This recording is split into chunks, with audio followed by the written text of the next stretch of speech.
Lord Mayor, thank you, and may I be one of the first to congratulate you on your new office. And to the outgoing Lord Mayor, thank you for your service, not just last year, but for the many years as a councillor. I'd like to also congratulate every councillor here today. From every party, we are all entrusted with the privilege of serving the people of Westminster, and I wish you all well in that endeavour. I also want to thank the council staff who ran the election with integrity and professionalism the city deserves. Every candidate who put themselves forward, regardless of result. To my Conservative colleagues, congratulations. The people of Westminster backed our plan for safe streets, a clean city and real action. This administration will relentlessly deliver on every part of it. The work starts today. That starts with the issue people raised most urgently across every area of the city on every doorstep: safety. Crime, antisocial behaviour and weak enforcement have all worsened in recent years, and Westminster deserves better. Our plan is clear. We will begin delivering it today. I'm formally appointing Caroline Sargent as Deputy Leader and Cabinet Member for Enforcement with immediate effect. Caroline will be the named politician accountable to this chamber and to the public, responsible for coordinating every enforcement function within this council. City inspectors, licensing enforcement, street trading, environmental enforcement, and our partnership with the Metropolitan Police. A named person in a post from day one with a clear job to do. Under Caroline's leadership, we are setting out a serious enforcement plan to take back control of our streets. We will launch targeted enforcement action in hotspots where crime and disorder are worst. We'll use public space protection orders, community protection notices, and licensing powers wherever they are needed. We will convene a summit with the dockless bike operators, set binding parking standards and geo-fenced no-go zones, and impound bikes that block pavements. We will work with the local policing units and demand visible neighbourhood policing in Westminster's highest pressure locations. And we will hold the Mayor to account for every officer our city has lost and every dedicated unit is dismantled. This Conservative administration will deliver safe streets in Westminster again. Westminster Conservatives built a national reputation for clean public spaces across our parks and high streets. We introduced the first fully electric refuse fleet in the country, created the UK's largest on-street electrical vehicle charging network, and launched Don't Be Idle campaign to tackle engine idling on our streets. But since 2022, 4 years of decline have resulted in basic standards across the city being abandoned. The people elected us to a clear manifesto commitment to deliver a clean city again, and that's exactly what we will do. Councillor Mitchell, as Cabinet Member for City Management, and Councillor Robert Rigby, as Cabinet Member for Resident Services and Civic Pride, will together drive the restoration of civic pride and street standards this city deserves. Councillor Mitchell will also work on our net zero and the climate emergency, expanding our electric vehicle charging network and ensuring Westminster meets its environmental commitments with practical, deliverable action. From today, this council operates a zero tolerance to graffiti, and as part of our 100-day plan, we will be launching an enhanced rapid graffiti removal service across Westminster, working with building owners, TfL, Network Rail, and the Canals and River Trust, starting with our estates, main roads, listed buildings, and heritage areas. Street cleaning and waste collection will be reliable, high frequency, and tailored to Westminster's unique mix of residents and visitors and businesses. We will deploy CCTV against fly tipping and crack down on illegal short-term lets that fuel disorder in residential communities. When the last Conservative administration left office, Westminster had the lowest council tax in the country. That was not luck, it was disciplined and deliberate commitment to treat every pound of public money with respect. This was a standard that was lost through reckless waste and poor due diligence from the previous administration. But the people of Westminster demanded change, and on 7th of May, they voted for it. Councillor Paul Fisher, as Cabinet Member for Value for Money and Finance, will lead the way to proper financial discipline again.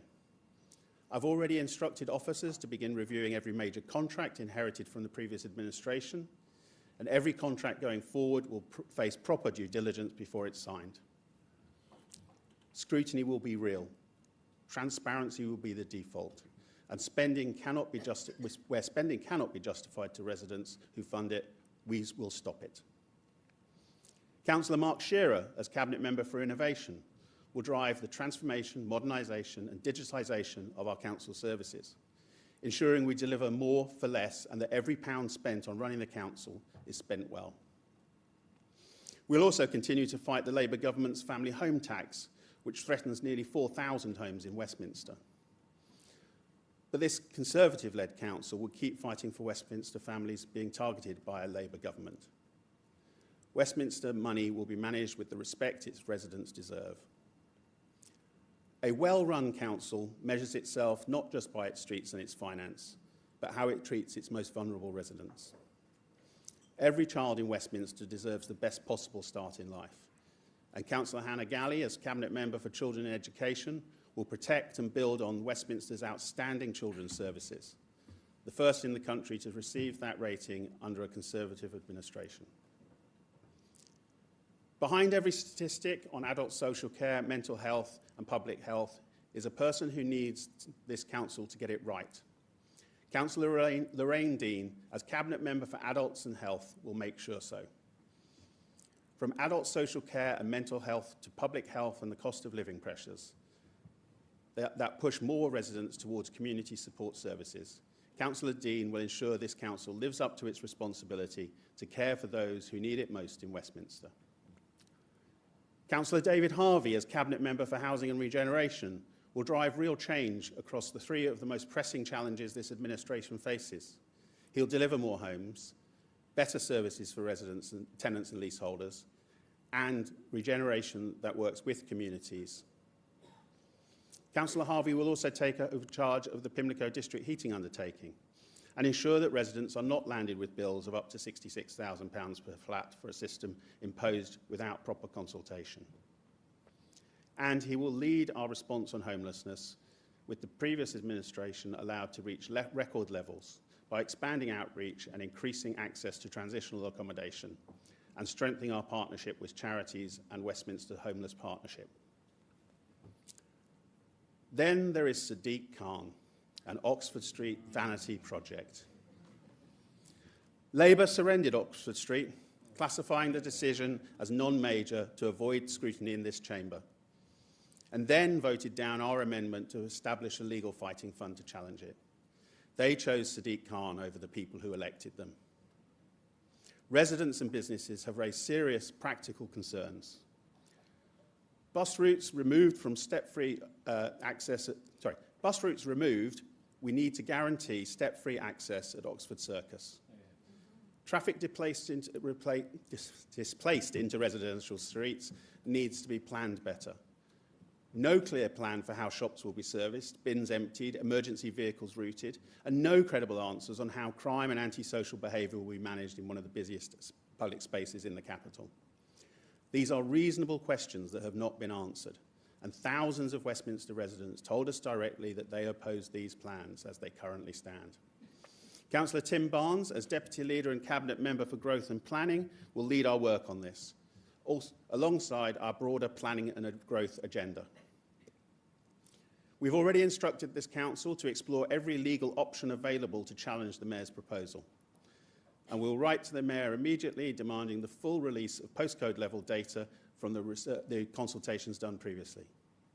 We'll use every lever this council has to protect bus routes and ensure surrounding streets are not sacrificed for a scheme without genuine local consent. We will not stand by while local residents' voices are ignored. We will push back, and we won't stop until residents get the answers and respect they deserve.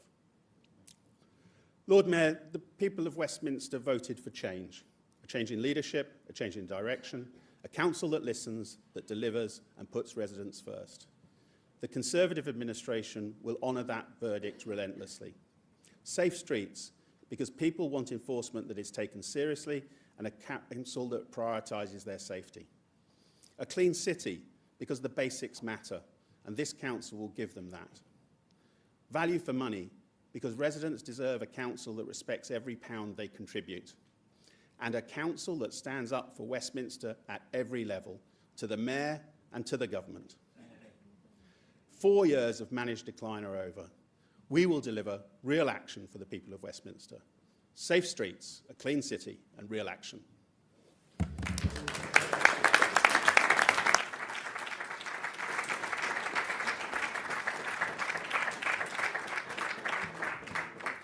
Thank you, Paul, and congratulations.